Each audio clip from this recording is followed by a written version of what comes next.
Hello friends, Poppy's টুপ গার্ডেনে আপনাদের সবাইকে স্বাগত। আশা করছি আপনারা সবাই খুব ভালো আছেন, আমিও ভালো আছি। আর গত 3 দিন ধরে টানা আমাদের এখানে বৃষ্টি হলো। আজকে কিন্তু ঝলমলে রোদ উঠেছে। আর রোদ উঠতেই সকালবেলা যখন আমি বাগানে এসেছিলাম তখন এই যে প্লাস্টিকটা দেখলাম জলে ভর্তি একদম, তো ওটাকে আমি তারের উপরে দিয়ে গেছিলাম শুকানোর জন্য। ছাদে যে আমি মাটি রেখেছি, গোবর সার, কোকোপিট, এগুলো ঢাকা দিয়ে রেখে গেছিলাম যাতে বৃষ্টির জলে ভিজে না যায়। তো তার উপরেই জল জমেছিল, তাই ওটাকে একটু শুকিয়ে নিয়েছি। আর এখন বেজে গেছে কিন্তু 9:30। আসলে সকালে যখন এসেছিলাম তখন ছাদটা পুরো ভেজা ছিল, একদম জলে থই থই। তো তখন ভাবলাম যে কাজটা তো করা যাবে না, একটু বেলার দিকে আসবো, তাই ছাদটা এখন শুকিয়ে গেছে, তাই এখন এলাম। আর দুটো ড্রাম নিয়ে এসেছি, 20 লিটারের দুটো ড্রাম। সেই ড্রাম দুটোতে আজকে আমি খুব সুন্দর সুন্দর দুটো ফুলের গাছ বসাবো। মানে বসাবো বলতে রিপট করবে, ছোট্ট ছোট্ট পাত্রে আছে, ওগুলোকে রিপট করব। তো তার আগে চলুন আপনাদেরকে দেখাই যে কতগুলো ড্রাম আমি কত দামে এনেছি আর কত সস্তায় এনেছি এবং কোথা থেকে এনেছি। চলুন ড্রামগুলো দেখিয়ে আসি, তারপরে মাটি তৈরির জন্য কী কী নিলাম সেটা দেখাচ্ছি। এই দেখুন, এই হচ্ছে 8টা ড্রাম, এগুলো জলের ড্রাম। আর এই ড্রামগুলোর মানে খুব সামান্য সামান্য কোথাও কোথাও একটু চির ধরা ফাটা আছে, যেগুলো আপনাদেরকে একটু দেখাই। একটা এই দেখুন, এখানে হয়তো একটু ফেটে গেছিলো, এগুলো কিন্তু ওরা আবার জয়েন্ট করে নিয়েছে, তো পুরনো হয়ে গেছে, কোনোটা বা একটু ফাটাও আছে। এরকম খুব সামান্য সামান্য, মানে গাছ লাগানোর জন্য কোনো অসুবিধা নেই। তো এইগুলো আমি কিনে নিয়েছি 8টা, যারা জল বিক্রি করে তাদের কাছ থেকে। এই 8টা দাম নিয়েছে হচ্ছে 240 টাকা। তো এক একটা দাম পড়েছে 30 টাকা করে, মানে 3 8 24, তো 240 টাকা দাম পড়েছে। 8টা এত বড় বড় বেড তৈরি হয়ে যাবে, 8টা ড্রামের দাম। আর এগুলোকেই দেখুন, আমি মাথাগুলোকে এই যে এইভাবে কেটে নিয়েছি, তো এগুলোতেও গাছ লাগানো যাবে। তো দেখুন 8টা এত বড় বড় বেড তো আমার হয়েই যাচ্ছে, তারপরে আবার এক একটা করে 8টা ছোট ছোট এরকম বেড আমার হয়ে যাবে। তো এগুলো আমি দুটো কেটে নিয়েছি, এই দুটোতে আজকে আমি গাছ লাগানোর জন্য কেটেছি। আর এগুলো আমি ছুরি দিয়ে কেটে নিয়েছি। আর এই যে ছোট ছোট এগুলোতে আজকে আমি কোনো গাছ লাগাবো না, এগুলো আমি রেখে দেব। তো এগুলোতে পরে একসঙ্গে কি গাছ লাগানো যায় সেটা পরে কোনো একটা ভিডিওতে আপনাদের সঙ্গে অবশ্যই শেয়ার করব। তো এখন আপাতত আমি এই দুটোতে গাছ লাগাবো। আর বাকিগুলো আমার কাটাও হয়নি, এগুলোকে সব কেটে সাইজ করতে হবে। তো এক একটা ড্রাম অনেকটা মাটি ধরবে এবং একটা বড় গাছ লাগানোর জন্য কিন্তু বেশ ভালো। মোটামুটি 12 ইঞ্চির যে গ্রো ব্যাগ আমরা কিনি তার থেকে কম নয়, কিন্তু এটা তার থেকে বরং লম্বা। 12 ইঞ্চির গ্রো ব্যাগগুলো এতটা হবে, তো এতটা কিন্তু আরও লম্বা পাচ্ছি। হয়তো গ্রো ব্যাগগুলো একটু চওড়া বেশি, তো সেইভাবে ধরতে গেলে 12-13 ইঞ্চির হবে এগুলো। তো 12-13 ইঞ্চির এক একটা গ্রো ব্যাগের দাম কিন্তু 50 টাকার উপরেই পড়ে যায়। আর এগুলো সেখানে অনেকটাই সস্তায় কিন্তু পাওয়া যাচ্ছে। তো দেখুন 240 টাকা দিয়ে কিন্তু আমার ছোট বড় মিলিয়ে 16টা বেড হয়ে গেল। এবারে চলুন মাটি তৈরি কী কী দিয়ে করছি সেটা দেখাই। এই দেখুন, এখানে আমি বেশ অনেকটা পরিমাণে কোকোপিট নিয়েছি। আর এটা হচ্ছে গোবর সার, এটা হচ্ছে অল্পই মাটি। এই দেখুন 1 টব মতো মাটি নিয়েছি। 1 টব বলতে ওই 7 ইঞ্চি 6 ইঞ্চি টবের 1 টবই হবে, হয়তো 7 ইঞ্চি টব এটা ভরবেও না। আর এখান থেকে নেব খানিকটা ভার্মি কম্পোস্ট, এই যে খানিকটা নিয়ে নেব ভার্মি কম্পোস্ট।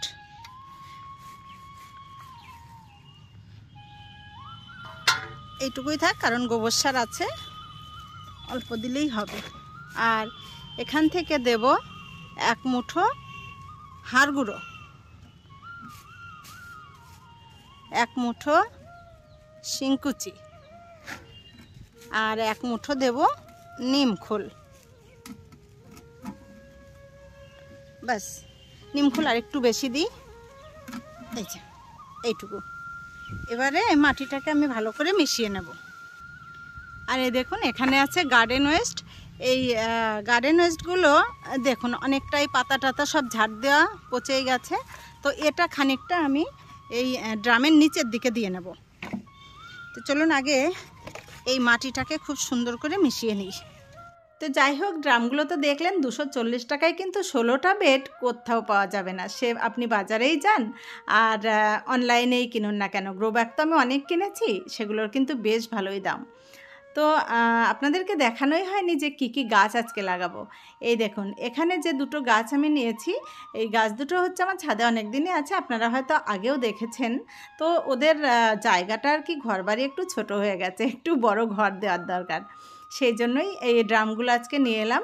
একটা হচ্ছে এমনি টগর গাছ, যে সাদা ফুলগুলো হয়, আমরা পুজোর ফুল ব্যবহার করি, সেই টগর গাছেরই, কিন্তু এই ফুলটা বেশ অনেক বড় বড় সাইজের হয়, যেটা এখন আমি তুলছি। এই নিয়ে আমার ছাদে 3 রকমের টগর হলো। একটা হয় থোকা টগর একদম, আর একটা হয় যেটা ছোট ছোট ফুল হয় সাদা, আর এটা হচ্ছে বেশ বড় বড় সাইজের ফুল হয়। একই ফুল কিন্তু 3 রকম। তো আর একটা গাছ হচ্ছে লাগাবো, সেটা হচ্ছে গুলঞ্চির গাছ।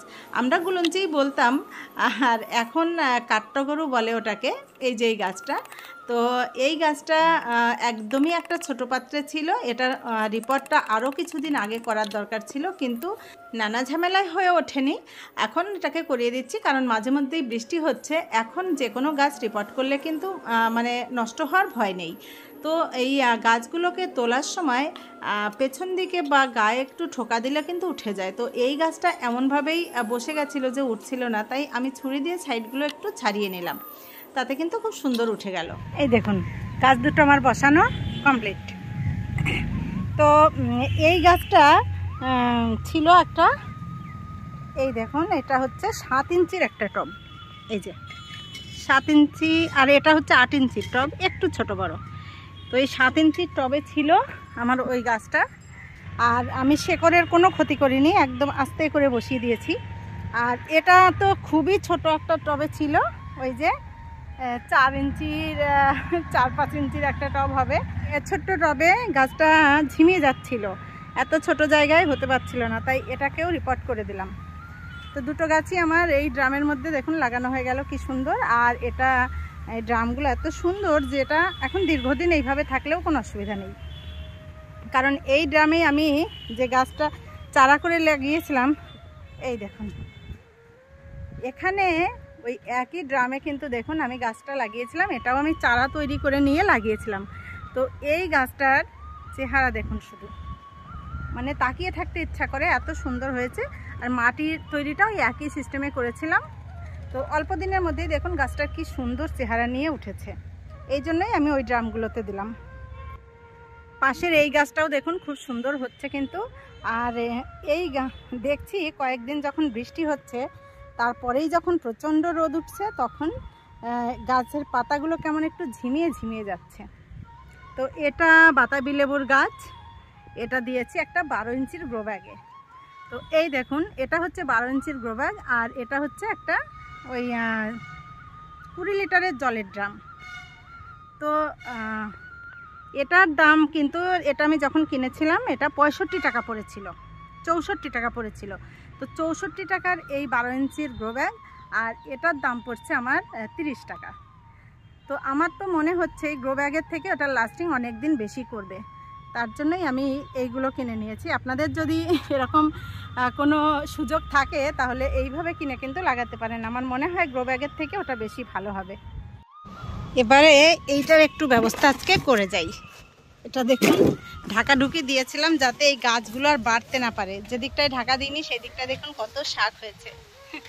তো এগুলোকে একটু উলট পালট করে দিই, তাহলে আর একটু ভালো পচবে। এই সাইডটায় একটু নেড়ে চেড়ে দিলাম। আর এদিকে এত সুন্দর শাক হয়েছে, এই শাকগুলো যেগুলো আর আমি হাত দিতে পারলাম না, একদিন তুলে নেব, তারপরে এদিকটাই করব। আর এখানে দেখুন কি সুন্দর একটা উচ্ছের চারা হয়ে রয়েছে। তো এই চারাটাও তুলে নিয়ে অন্য জায়গা বসিয়ে দেব। এই জায়গাটাকে আবার একটু ঢাকা দিয়ে দেব, না হলে ওই সব শাকে ভর্তি হয়ে যাবে। কারণ এখানে আমার অন্য গাছ লাগানোর আছে, শীতের সবজি করব এখানে। তো সেই জন্য আমি এখানে এখন ওই সব শাক করব না। তো চাপা একটু ঢাকা দিয়ে দিই। জল জমে গেছে, বৃষ্টির জল। চাপা দেওয়া থাকলে এদিকটা আর কোনো ঘাস পাতা হতে পারবে না। এখানে দেখুন যে পেঁয়াজ গাছগুলো লাগিয়েছিলাম, পেঁয়াজ গাছগুলো কিন্তু সব বেরিয়ে গেছে, চারপাশ দিয়েই খুব সুন্দর বেরিয়েছে। সব বেরোয়নি, কিছু কিছু বাকি আছে, তবে মনে হচ্ছে সবই বেরোবে আস্তে আস্তে। আর এই যে বৃষ্টিতে এটা দুলে পড়ে গেছে। এখানে পালং শাকগুলো তো বারবার বৃষ্টি হচ্ছে আর শুয়ে পড়ছে। আর এখানে যে এই যে দিয়েছিলাম দানা ঘুগনি মটরের, ওই দেখুন দু একটা গাছ বেরোচ্ছে। কদিন ধরে যা বৃষ্টি হলো কি করে আর বেরোবে। আর কয়েকটা ছোলা কিন্তু আমি এখানেও দিয়ে রেখেছিলাম, দেখুন ছোলার শাকগুলো খুব সুন্দর বেরোচ্ছে কিন্তু। ওদিকে ওই দেখুন ট্যাঙ্কির তলায় যেগুলো রেখে দিয়েছি ওইগুলো চলুন একটু বের করে দিই। এখানে এই টবগুলোতে যে বীজ আমি বসিয়েছিলাম তার কিন্তু সব চারা ওঠেনি।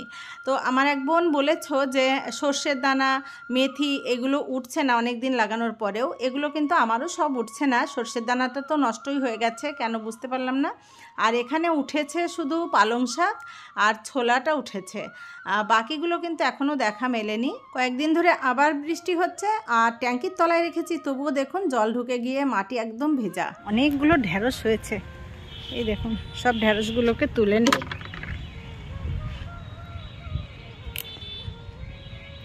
কয়েকদিন তোলা হয়নি, 3 দিন পর পর বৃষ্টি হয়েছে, তো এগুলো তোলা হয়নি। অনেকগুলো জমা হয়ে গেছে, একটু বড়ও হয়ে গেছে মনে হচ্ছে। এই দেখুন কতগুলো ঢেঁড়স হয়ে গেল, 2 দিন 3 দিন তোলা হয়নি। এদিকে ওই দেখুন কাঁকরোলটা নাগাল পাচ্ছি না, ওটাকে ফোনটা রেখে তুলতে হবে। আরও দেখাই আপনাদেরকে, এই দেখুন বেশ কয়েকটা কাঁকরোল আবার হয়েছে, এই একটা আর এই যে একটা পড়ছে এটাও হবে। এদিকে এই যে একটা বড় হচ্ছে নিচের দিকে একদম।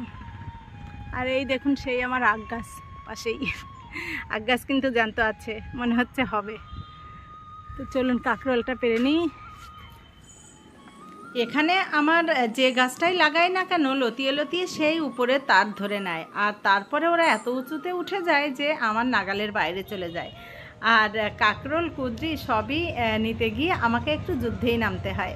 তো যাই হোক, যুদ্ধ করে হলেও ওগুলোকে আমি নিয়েই ছাড়ি। বেশ কিছুটা হারভেস্ট করে নিলাম। এবারে চলুন যে গাছগুলো লাগিয়েছি সেই গাছগুলোতে একটু জল দিয়ে দিই, কারণ যে কোনো গাছ লাগানোর সঙ্গে সঙ্গে তো জল দিতেই হয়। তাছাড়া এখানে যা যা খাবার আছে, জৈব সার বলুন বা রাসায়নিক সার বলুন, খাবার দেওয়ার সঙ্গে সঙ্গেই কিন্তু বেশ খানিকটা জল দিতে হয়। আর এই মাটিটা তো আমি তৈরি করেছি বিভিন্ন রকম খাবার দিয়ে, জল তো একটু দিতেই হবে। যদিও আকাশে প্রচণ্ড মেঘ করেছে, বৃষ্টি হতে পারে, তবুও ভরসা নেই, আমার কাজ আমি করে যাই। তো যাই হোক, ভিডিওটা যদি আপনাদের ভালো লাগে লাইক কমেন্ট শেয়ার করে পাশে থাকবেন। আপনারা সবাই খুব ভালো থাকবেন, দেখা হবে আবার একটা নতুন ভিডিও নিয়ে। টাটা।